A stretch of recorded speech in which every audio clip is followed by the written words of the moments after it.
O Evangelho de Mateus é um dos primeiros relatos sobre Jesus de Nazaré.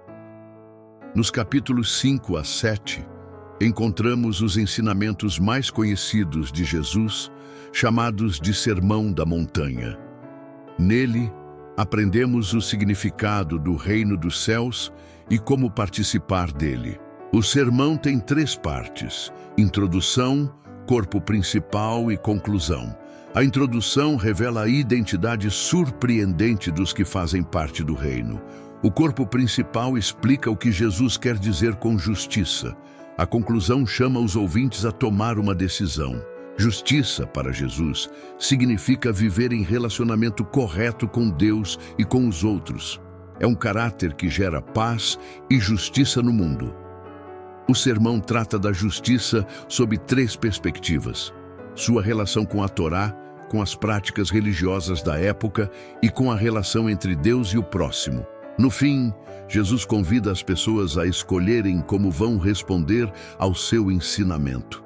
A estrutura do Sermão da Montanha tem um design detalhado, onde cada parte contém 3 subdivisões.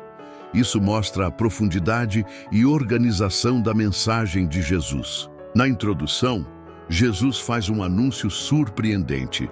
As pessoas diante dele são convidadas a viver a verdadeira vida do reino de Deus. Ele apresenta 9 declarações, conhecidas como as bem-aventuranças, que redefinem quem é abençoado. Jesus destaca os humildes, os que têm fome de justiça e os que sofrem como pacificadores.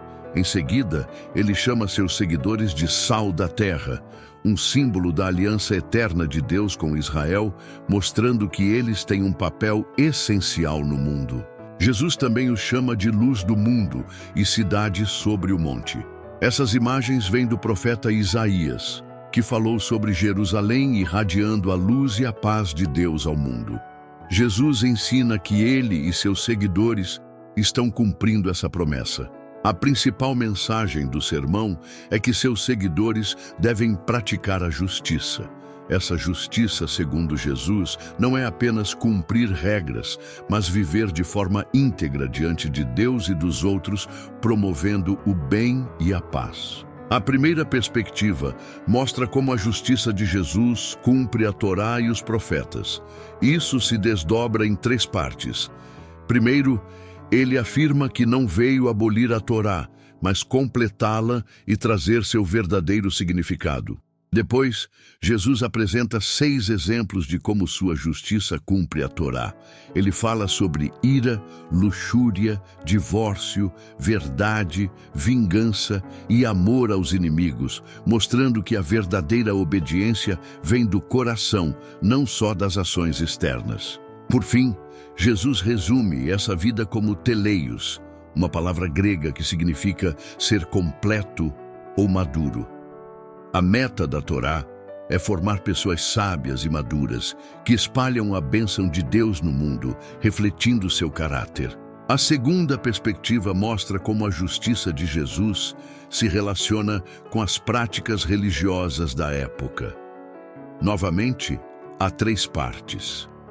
Primeiro, Jesus alerta que a verdadeira justiça traz uma recompensa, mas não deve ser feita para obter reconhecimento público.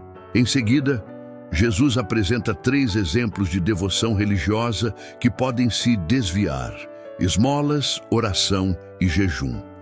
Ele ensina que esses atos devem ser feitos discretamente, pois a intenção verdadeira é mais importante que a aparência.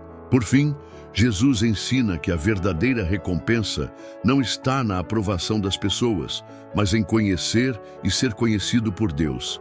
Ele diz: não acumulem tesouros na terra, mas no céu, pois o que é eterno tem mais valor. A terceira perspectiva explora como a justiça afeta nossos relacionamentos. Primeiro, Jesus fala sobre dinheiro e bens materiais, pois eles podem nos afastar de Deus. Ele ensina que devemos confiar na provisão divina e não viver ansiosos. Depois, Jesus fala sobre julgamentos e relacionamentos.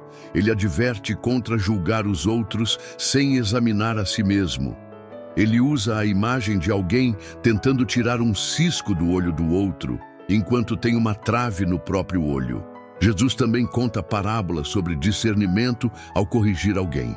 Ele incentiva seus seguidores a pedirem sabedoria a Deus e encerra com a regra de ouro: façam aos outros o que gostariam que fizessem a vocês. Isso resume toda a Torá e os profetas e conclui o ensinamento sobre a justiça. Jesus ensina que amar ao próximo e tratar bem os outros é o verdadeiro cumprimento da lei, pois reflete o coração de Deus. A última parte do sermão é a conclusão, onde Jesus apresenta uma escolha. São 3 imagens que ilustram essa decisão. A primeira é sobre 2 caminhos. Um leva à vida e outro à destruição, mostrando a importância das escolhas. A segunda imagem é sobre líderes espirituais, comparando-os a árvores boas e ruins. Nem todos que falam em nome de Deus são verdadeiros, mas seus frutos revelam quem realmente são, se trazem vida ou engano. A terceira imagem é sobre 2 tipos de casas. Uma construída sobre a rocha, quem segue Jesus, e outra sobre a areia, quem o ignora.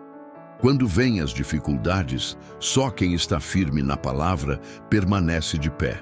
O Sermão da Montanha termina com um chamado à ação.